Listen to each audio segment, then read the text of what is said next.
that you know about ionic bonds and what they are, and the whole idea that there's anions and cations and they attract to each other because opposites attract, obviously, how do we balance these charges to be zero? By the end of this video, you should be able to determine what an ionic formula is using the drop and swap method. Scandalous!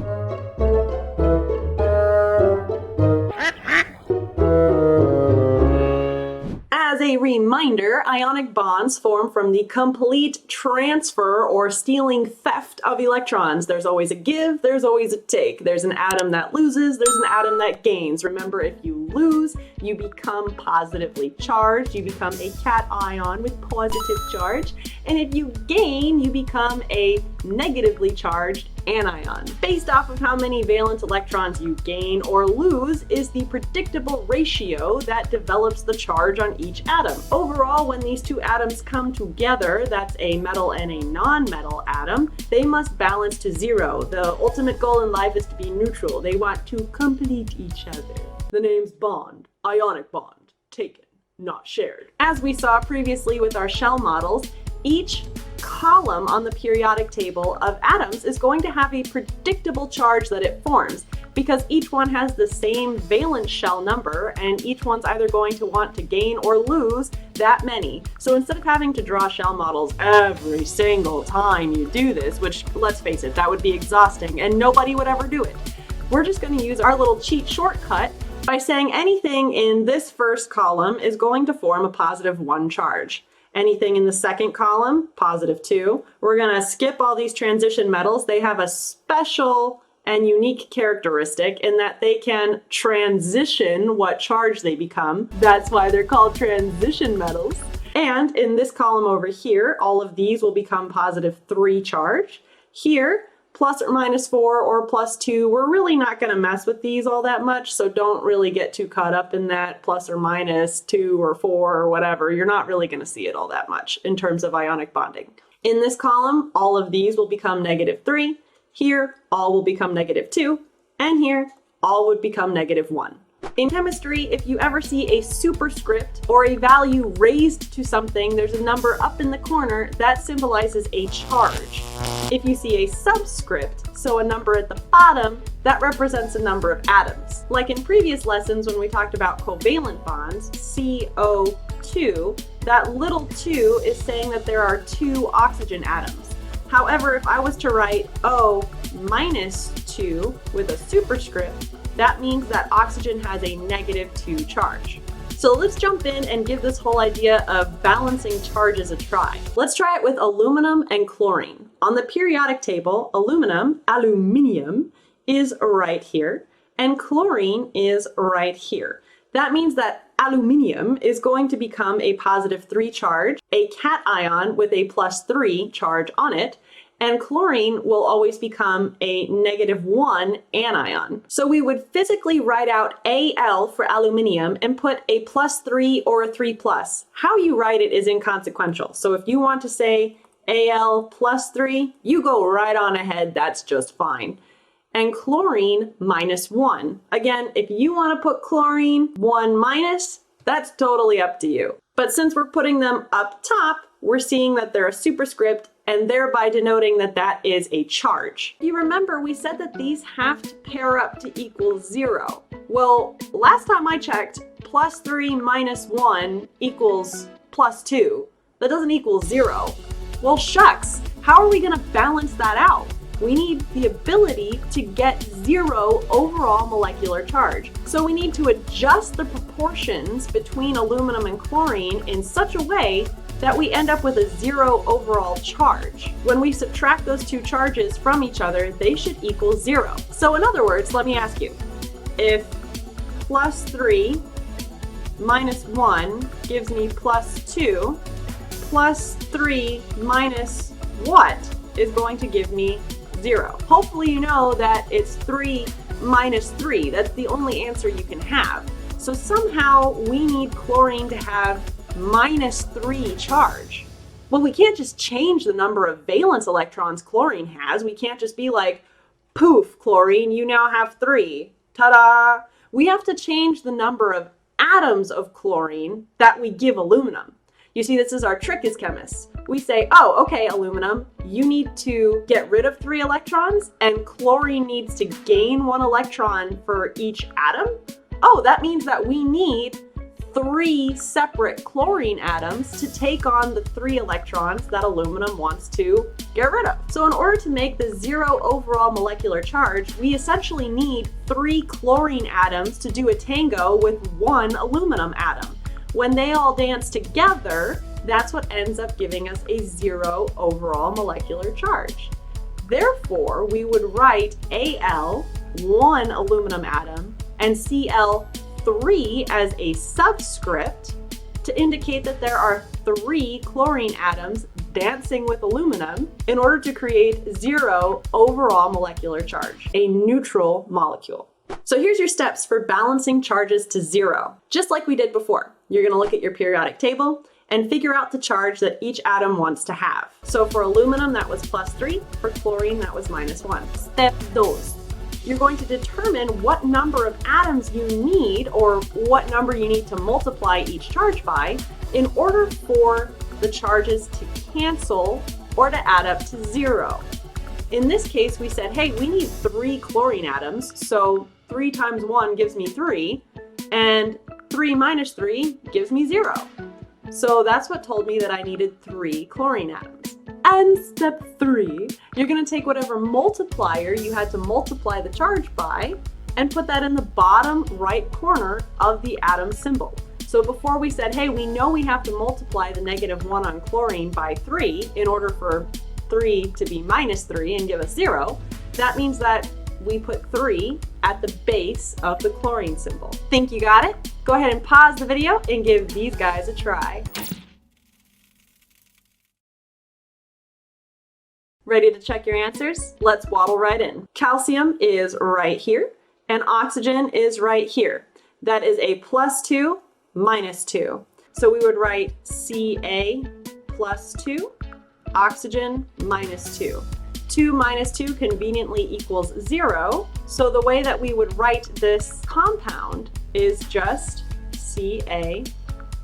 Magnesium is here and chlorine is here. We've got a +2 charge and a -1 charge. So we're going to write Mg +2, Cl -1. Well, 2 minus 1 gives us 1. That's not 0, and we're aiming for 0. We need it to be neutral. So we need to figure out how many chlorines do I need in order for it to cancel out with the 2. So what times 1 gives me 2? 2.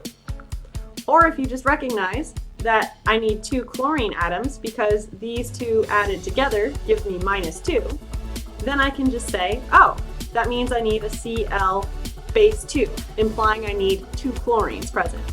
So I'm going to write that as MgCl2 as a subscript. How about K, potassium, and S, sulfur? K is here with a +1 charge. Sulfur is over here with a -2 charge. K +1, sulfur -2. 1 minus 2 gives me -1. Still not 0. We need to figure out how to get to 0. In this case, we're not multiplying the -2 by anything, because if we multiply 2 by anything else, like 2, that would just amplify our problem. Now we have 1 minus 4. That gives us -3. Still not any closer to 0.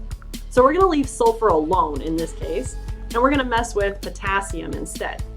What times that 1 minus 2 will give me 0? Hopefully you know that 2 times 1 would give me 2, and 2 minus 2 is in fact 0. Awesome, that's what we wanted. So we need 2 potassium atoms for every 1 sulfur atom. We would symbolize that as K2S. Next up, aluminum and bromine. Aluminium is there with a +3, and bromine is there with a -1. We're going to put Al +3 and Br -1. How many BRs are we going to need for 3 minus 1 to equal 0?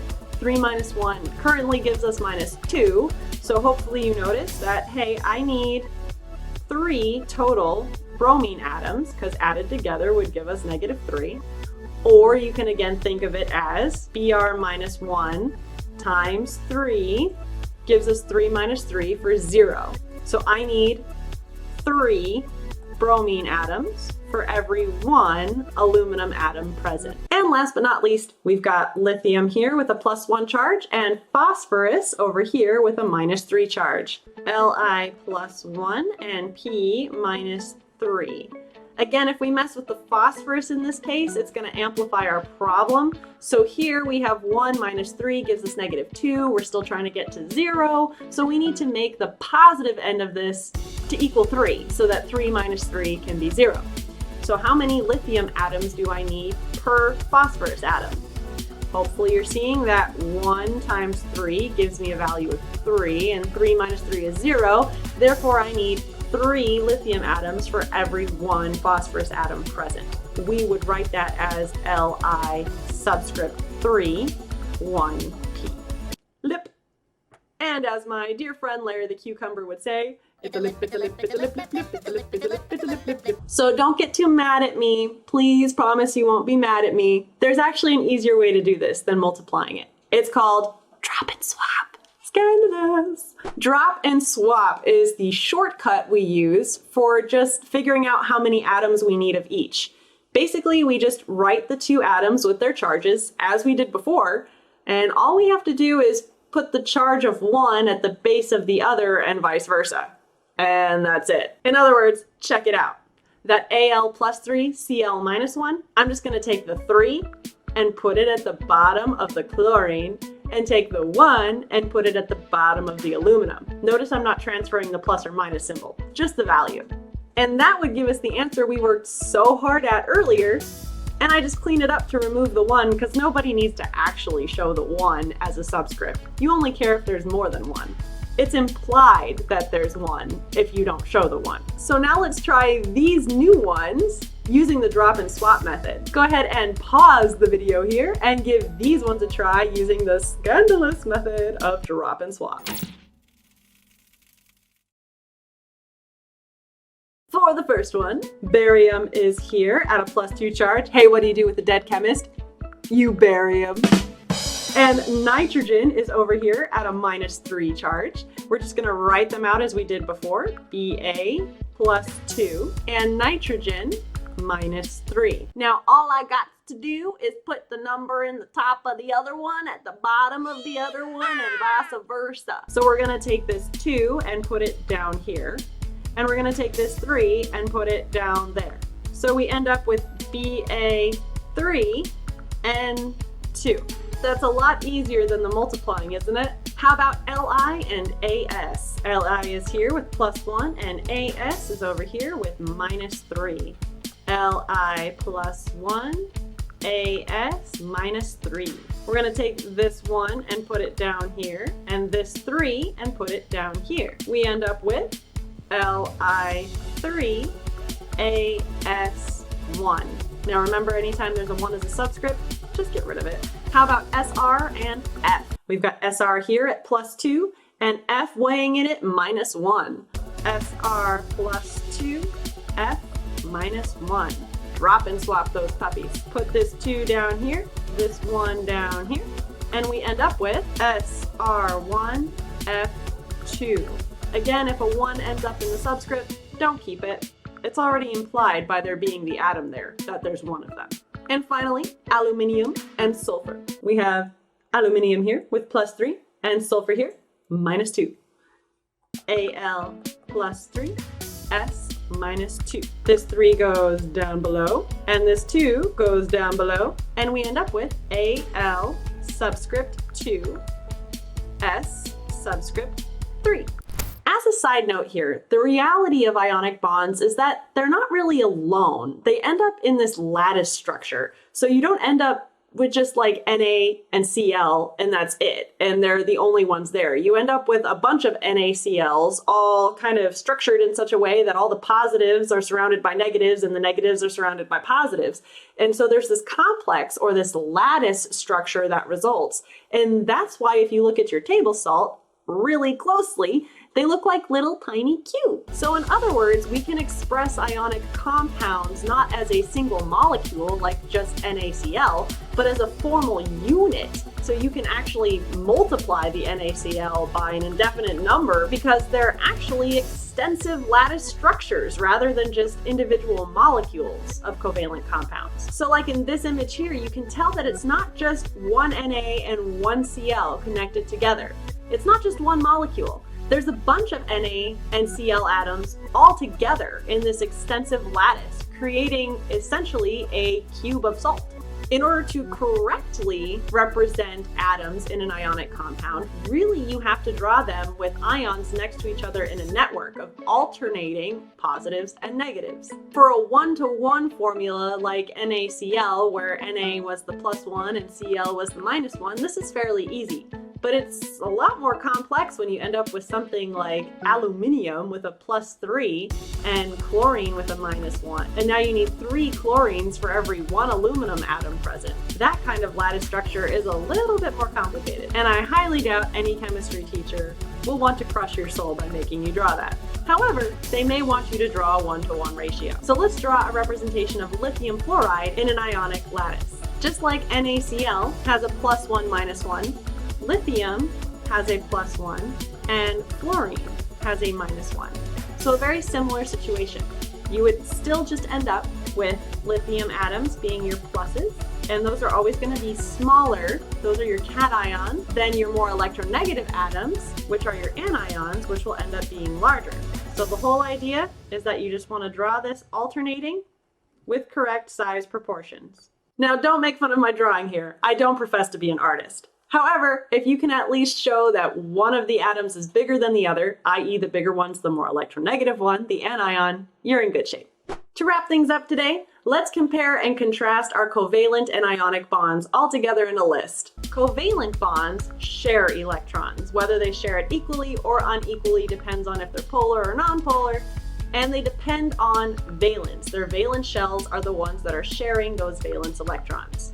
There are many, many different combinations that covalent bonds can form between non-metal atoms, and they can have a different number of bonds that form between those atoms as well, single, double, or triple bonds. These make individual molecules when arranged together, and they're only composed of non-metal atoms.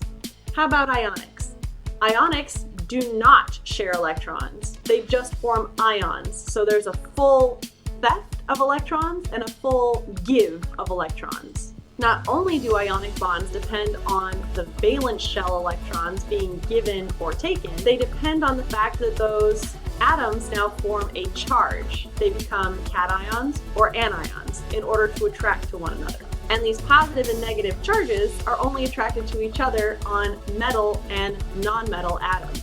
When they form combinations, they can only do so in such a way that the overall resulting molecule will end up in zero, or a neutral molecule. When we pair these atoms together, we make formula units in a crystal lattice in reality. Even though we only show them as one molecule with a certain number of atoms paired together to balance to zero, in reality, it's in a huge, extensive crystal lattice. So you should definitely take this opportunity to check yourself before you wreck yourself and go back through what you know about covalent bonds in comparison to ionic bonds now.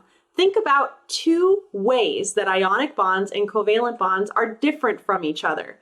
That should hopefully be straightforward. I'm sure you can glean more than just 2 ways just from this slide alone, but try and think about other ways as well, including electronegativity differences, sizes, types of atoms present, and so on. That's all for today, ducklings. Give me a quacks up and subscribe for more educational content. See you later. No ducks, no glory.